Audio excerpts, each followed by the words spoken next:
Selamat datang kembali di channel Saham Cuan. Di channel ini kita membahas saham secara lebih tenang, rasional, dan berbasis data, dengan menggabungkan pendekatan analisa fundamental, valuasi, serta analisa teknikal, agar keputusan investasi tidak hanya berdasarkan spekulasi semata. Saya harap video ini dapat menambah wawasan teman-teman tentang perusahaan, khususnya PT Ultra Jaya Milk Industry and Trading Company (TBK) dengan kode saham ULTJ. Video ini dibuat pada tanggal 17 Maret 2026, menggunakan data kinerja perusahaan hingga Q4 tahun 2025, serta harga penutupan pasar pada 16 Maret 2026. Mohon untuk tetap meneliti kembali angka-angka yang ditampilkan, karena kemungkinan terdapat kekeliruan dalam pengambilan data. Pada video kali ini, kita akan membahas salah satu perusahaan di sektor consumer yang produknya sangat dekat dengan kehidupan sehari-hari masyarakat Indonesia, yaitu PT Ultra Jaya Milk Industry and Trading Company (TBK) dengan kode saham ULTJ. Perusahaan ini dikenal luas melalui berbagai produknya, seperti susu Ultra Milk dan teh kotak, yang sudah puluhan tahun hadir di pasar Indonesia. Pertanyaannya sekarang adalah, bagaimana sebenarnya kondisi bisnis perusahaan ini saat ini? Apakah kinerja keuangannya masih solid? Bagaimana valuasi sahamnya jika dilihat dari sudut pandang value investing? Dan dari sisi teknikal, apakah pergerakan harga saham ULTJ saat ini masih menarik untuk diperhatikan oleh investor? Dalam video ini, kita akan membahas semuanya secara lebih lengkap, mulai dari bisnis perusahaan, kinerja keuangan, valuasi saham, hingga melihat bagaimana pergerakan harga sahamnya di pasar. Kita mulai dari mengenal bisnis perusahaan terlebih dahulu. ULTJ merupakan salah satu perusahaan makanan dan minuman yang sudah sangat lama berdiri di Indonesia dan dikenal luas oleh masyarakat. Perusahaan ini memproduksi berbagai produk minuman siap konsumsi, terutama produk susu dan minuman dalam kemasan.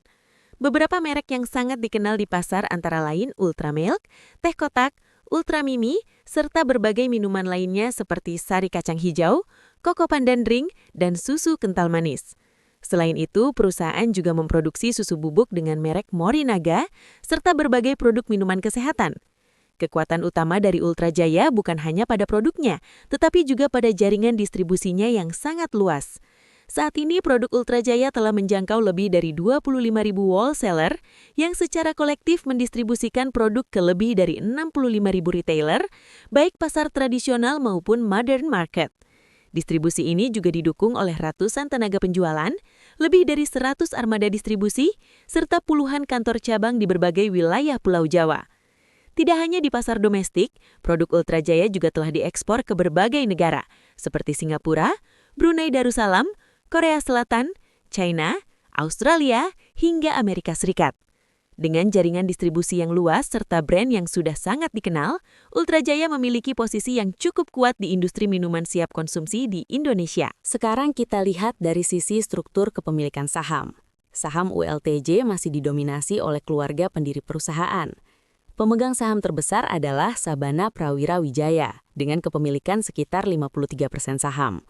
Kemudian disusul oleh PT Prawira Wijaya Prakarsa yang memiliki sekitar 23% saham. Artinya, secara keseluruhan lebih dari 75% saham perusahaan masih dikuasai oleh pihak keluarga pendiri. Struktur kepemilikan seperti ini biasanya membuat arah bisnis perusahaan cenderung lebih stabil dalam jangka panjang, karena visi perusahaan tetap dijaga oleh pemilik utamanya. Namun di sisi lain, free float saham menjadi relatif lebih terbatas, sehingga pergerakan saham kadang tidak terlalu agresif. Selanjutnya kita masuk ke bagian yang sangat penting dalam analisa fundamental, yaitu valuasi saham. Saat ini saham ULTJ diperdagangkan pada price earnings ratio sekitar 12,5 kali, sementara price to book value berada di sekitar 2 kali. Jika kita bandingkan dengan banyak perusahaan consumer lainnya di Indonesia, valuasi ini sebenarnya tergolong cukup menarik. Banyak saham di sektor consumer biasanya diperdagangkan pada PER di atas 20 kali, bahkan 30 kali.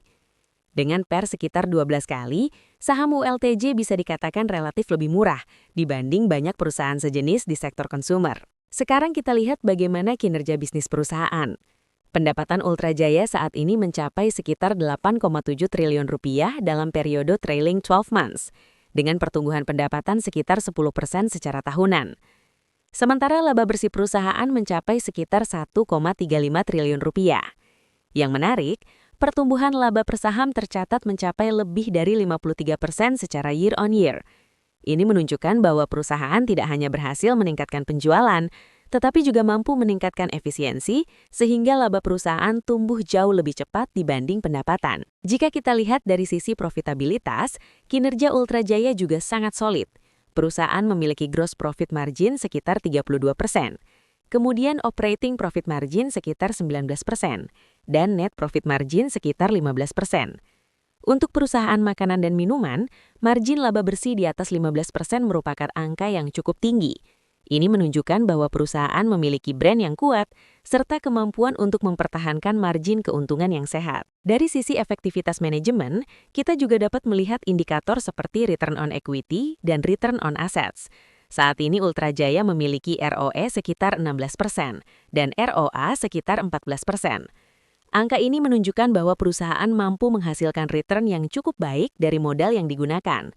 Dalam pendekatan value investing maupun growth investing, perusahaan dengan ROE stabil di atas 15% biasanya dianggap memiliki kualitas bisnis yang cukup baik. Sekarang kita lihat kondisi neraca keuangan perusahaan.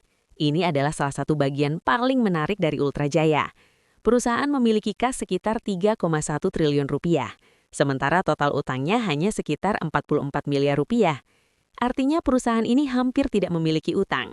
Debt to equity ratio perusahaan hanya sekitar 0,01, yang berarti struktur keuangannya sangat konservatif. Selain itu, rasio likuiditas perusahaan juga sangat kuat dengan current ratio lebih dari 6 kali.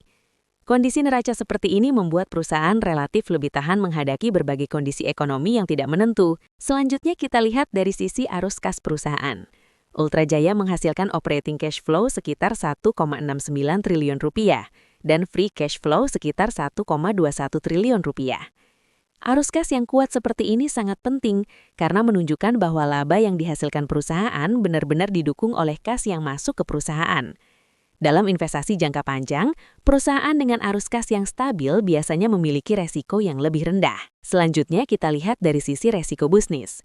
Beberapa resiko yang perlu diperhatikan dari ULTJ antara lain. 1. Persaingan industri minuman sangat ketat. Kompetitor datang dari perusahaan multinasional maupun pemain lokal baru. 2. Ketergantungan pada harga bahan baku, misalnya susu, gula, kemasan.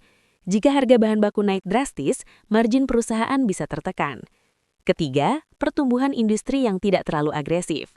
Sektor consumer defensif biasanya lebih stabil, tetapi tidak terlalu eksplosif. ULTJ juga termasuk perusahaan yang cukup rutin membagikan dividen kepada para pemegang saham. Saat ini dividen yield berada di kisaran sekitar 2-3%, dengan payout ratio sekitar 34%. Artinya perusahaan masih membagikan sebagian laba kepada investor, tetapi tetap menyisakan laba untuk mendukung ekspansi bisnis ke depan.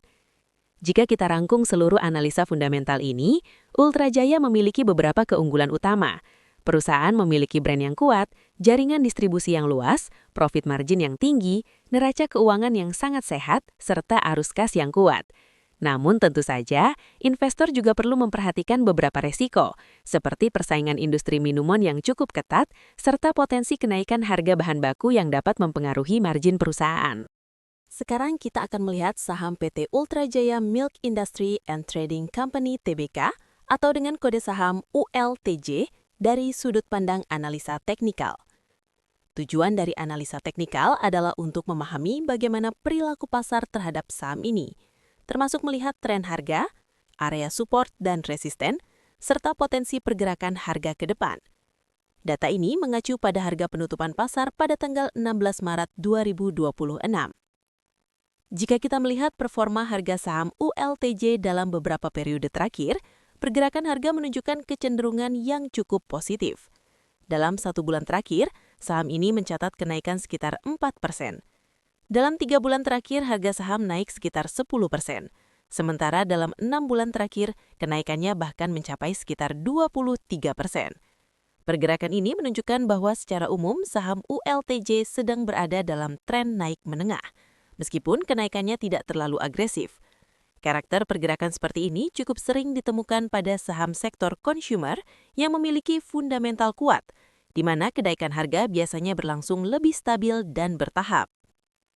Jika kita melihat dari sisi struktur pergerakan harga, saham ULTJ juga mulai membentuk pola higher low, yaitu kondisi di mana setiap kali harga mengalami koreksi, level terendahnya cenderung berada lebih tinggi dibandingkan sebelumnya. Pola seperti ini biasanya menjadi salah satu indikasi bahwa tren naik masih relatif sehat. Selama pola ini tetap terjaga, maka peluang kenaikan harga dalam jangka menengah masih tetap terbuka. Selanjutnya, kita lihat dari sisi area support. Berdasarkan pergerakan harga sebelumnya, terdapat beberapa level support penting yang perlu diperhatikan oleh investor. Area support kuat berada di kisaran 1.200 hingga 1.250, yang juga berdekatan dengan area terendah dalam 52 minggu terakhir. Selain itu, terdapat area support menengah di kisaran 1.350 hingga 1.400, yang sebelumnya beberapa kali menjadi area pantulan harga. Selama harga saham masih mampu bertahan di atas area support tersebut, maka struktur tren naik masih dapat dianggap relatif terjaga. Di sisi lain, kita juga perlu memperhatikan area resisten. Saat ini area resisten penting berada di sekitar 1.600 hingga 1.630. Kemudian resisten yang lebih kuat berada di sekitar 1.700 hingga 1.720, yang juga merupakan area tertinggi dalam 52 minggu terakhir. Area ini menjadi level yang cukup penting karena seringkali menjadi tempat terjadinya aksi ambil untung dari para pelaku pasar. Jika harga mampu menembus area resisten tersebut dengan volume yang kuat, maka terdapat potensi terbentuknya tren kenaikan lanjutan. Jika kita melihat dari sisi momentum, kenaikan harga saham ULTJ dalam 6 bulan terakhir yang mencapai lebih dari 20% menunjukkan bahwa minat pasar terhadap saham ini cukup baik. Namun yang menarik, kenaikan ini terjadi secara bertahap dan tidak terlalu volatil.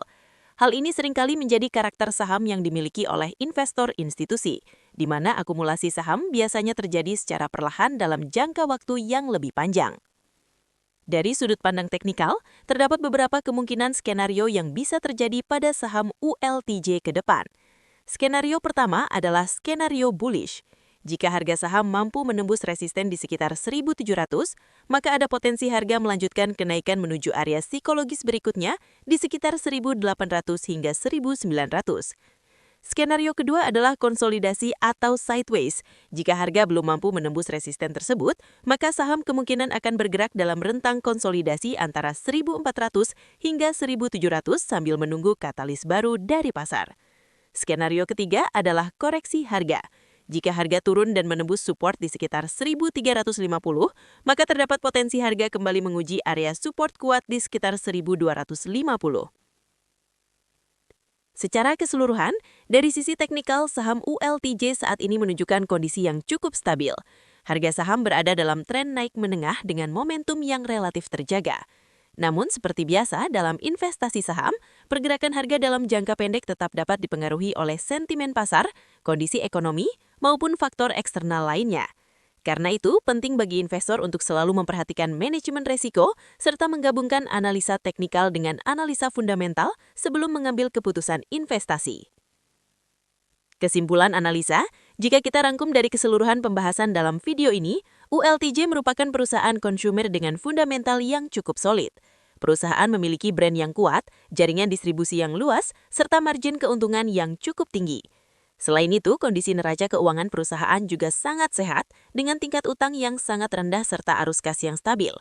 Dari sisi valuasi, saham ULTJ saat ini juga diperdagangkan pada PER yang relatif moderat, sehingga tidak tergolong mahal jika dibandingkan dengan banyak saham konsumer lainnya di bursa. Sementara dari sisi teknikal, pergerakan harga saham ULTJ dalam beberapa bulan terakhir menunjukkan kecenderungan tren naik yang cukup stabil. Harga saham masih bergerak dalam struktur tren yang sehat selama mampu bertahan di area support penting, dengan potensi kenaikan lanjutan jika mampu menembus area resisten utama. Kombinasi antara fundamental yang kuat dan struktur teknikal yang relatif stabil membuat saham ini sering dipandang sebagai saham konsumer yang defensif, namun tetap memiliki potensi pertumbuhan dalam jangka panjang. Namun tentu saja setiap keputusan investasi tetap perlu mempertimbangkan profil resiko dan strategi masing-masing investor. Pada akhirnya, keputusan investasi selalu kembali kepada profil resiko, tujuan investasi serta strategi yang digunakan oleh masing-masing investor. Analisa fundamental dapat membantu kita memahami kualitas bisnis, kesehatan keuangan perusahaan, serta valuasi sahamnya. Sementara analisa teknikal dapat membantu kita memahami perilaku pasar dan momentum pergerakan harga saham. Dengan menggabungkan kedua pendekatan ini, kita dapat membuat keputusan investasi yang lebih rasional, lebih terukur, dan tidak hanya mengikuti sentimen pasar semata. Karena itu, jika teman-teman merasa analisa seperti ini bermanfaat, jangan lupa untuk like video ini, subscribe ke channel Saham Cuan, dan share ke teman-teman investor lainnya, agar channel ini bisa terus berkembang dan menghadirkan lebih banyak analisa saham yang informatif dan bermanfaat. Terima kasih sudah menonton dan sampai jumpa di video analisa saham berikutnya.